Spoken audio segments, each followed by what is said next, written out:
Hey, what's up guys? This is Jake with Hookah Daily and Shisha Forum. Just wanted to catch you guys up of where I've been the last few days and get the videos picked up again and talk a little bit about my most recent adventure while Tyler was in town from Denver, Colorado. And many of you guys know about the stolen hookahs. My garage was actually broken into about a month ago.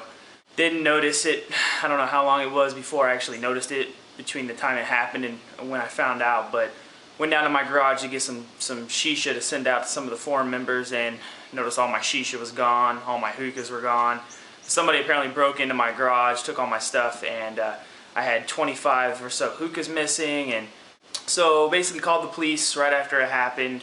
They came out, filed a report, and believe it or not, they've actually been amazing helping me out with the whole situation. Detectives have been coming by on a regular basis. They've been doing their investigation, calling me, calling all my friends, interviewing all my friends, interviewing everybody that's been to my house.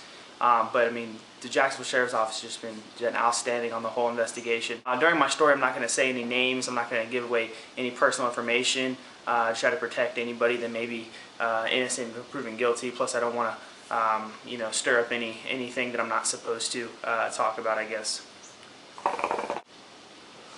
So about a month after I noticed my hookahs were gone, and after we were looking around and the police were investigating it, trying to find out who it could be, I've been searching Craigslist for amount of time, and a few days ago, about a week ago, I noticed on Craigslist an ad for hookahs for trade. They wanted to trade some items, or they wanted $65 for the hookahs or something like that, and they also said that they were Mia brand hookahs. Which is crazy, because you don't find brand new Mia hookahs for $65, and not even all of them are Mia hookahs. Only a handful of them, and they said 4 Mia hookahs. A lot of them are Egyptians, KMs, things like that.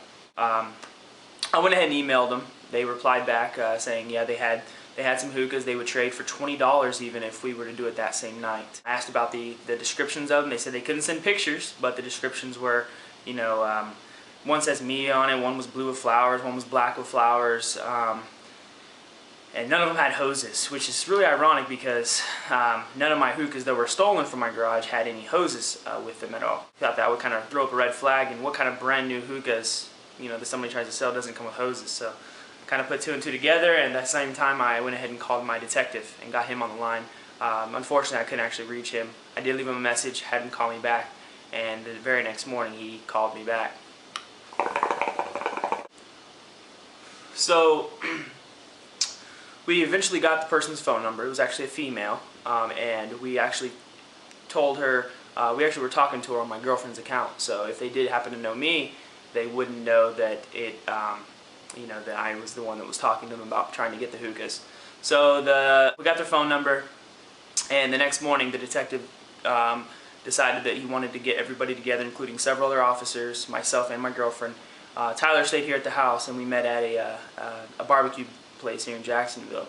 So we all met there the next morning. Abby got off from break, all met there. So we had a few officers. We had myself, our detective was in plain clothes in his police car. And we, right at that point, decided we were going to start trying to call the suspect and try to get her on the phone, text message her, say, hey, look, we want to meet up, we want to do the sale, we want to do the buy. Once we see the hookahs are ours, I mean, it's pretty much we already knew 100% that they were my hookahs. So couldn't get her on the phone. She didn't answer. She didn't reply to text, anything. So finally, the police said, you know what? We know where she lives, because they did her email address that she applied from had her name. We found out her address, and basically they found her address in the system through the electric company. They were just going to go to a knock and talk. They're like, look, we can't get a hold of her. You guys just go ahead and go home, hang out with Tyler, and we're going to go do a knock and talk. We're compromising the thing. We might, they might get spooked by it, but we're at least gonna knock on the door, see if we can talk to them about, any missing product or whatever. So anyways, as we were pulling out of the parking lot, she texted back. She said, hey, I can meet whenever or wherever. Called my detective, who was right in front of me in a police car. He stopped, told the other police officers who looked, she replied. So we decided to meet at a grocery store. We met at a nearby grocery store. And when we got there was about 5 or 6 police officers, and they brought an undercover vehicle. My detective was in plain clothes, Abby was in plain clothes. We all went behind the grocery store. She was texting she was on the way with the hookahs. She had her baby in the car. They were meeting out front. I'm trying to make the long story short as much as possible, but we went around back. Finally, the detective and Abby got in the undercover pickup truck while all the police cruisers were behind the store. Pulled around the front of the store and waited for while we were in the back. They gave the code word that the hookahs were definitely ours because Abby knows them. And the police all went around the building, blocked her in. Put your hands up, nobody move. Read her rights, they were our hookahs. I signed off for the hookahs that were mine. There was 4 of them at the time. There was a KM, there was the Grand Hookah with the 4 bowls, there was a couple of Mia's.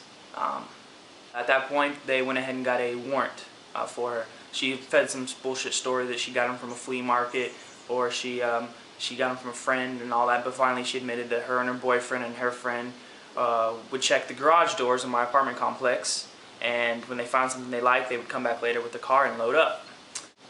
They got the warrant. I took Abby back to work, went and got Tyler here, and we went down the road that the apartment complex was on, where apparently they lived. As soon as we pulled in the apartment complex, me and Tyler must have seen 6 or 7 police cars all sitting in front of a building. They were carrying out TVs, they were carrying out laptops, they were carrying out football helmets, Jaguars football helmets autographed. They were pulling out hookahs. We just sat in the car while all the police were there in the crime scene, and they had 3 people in custody and handcuffs, all 18-year-old kids. But to get out and sign for those hookahs, I mean, it was something else. They are looking at all felony charges. Both of the guys have 4 felonies. The girl has 2 felony charges. They're all looking between 1 and 2 years in jail. There was about 20 people stolen property in their house. So, I mean, definitely made a lot of people's day by finding this girl on Craigslist trying to sell a product. But I mean, when it's all said and done, out of 25 hookahs taken, or 20 or 25 around there, we got 7 hookahs back. Some of the nicer ones, the KM Chiller and things like that. Out of about $25 to $3,500 in shisha, we got about, I don't know, $30 back worth, a couple of small little 50-gram boxes. And we got a few of the Mia cases back and stuff like that. But just to have justice and see the people in jail and have some of my product back, I mean, it just, and to know who it is and have some kind of closure, it means the world. Now I have an alarm system in my garage. I'll be definitely keeping an eye on my things a little better. But I just wanted to catch you guys up what's been going on this last few weeks. I got to speak with the state attorney next week sometime. I have all the evidence printed out to give the detective for the court case. I'm going to press charges and sue for the full restitution, the value of the hookahs that are missing. There's probably another $5,000, $4,000 that I'm still claiming in restitution. So I'm going to definitely sue and press charges, try to get as much back as far as value as I can. Got a review coming up tomorrow for you guys, and I just wanted to catch you guys up of where I've been. It's been an exciting last week or so, but that's basically it. Thanks for everybody for all your assistance, kind words, things like that. Finding the hookah snatchers. Till next time, guys, this has been Jake with Hookah Daily and Shisha Forum, letting you guys know where I've been. And if you happen to have your hookah stolen or your house broken into, it's just keep an eye on Craigslist and eBay and things like that. You'd be surprised on if you can catch people. So you guys take it easy.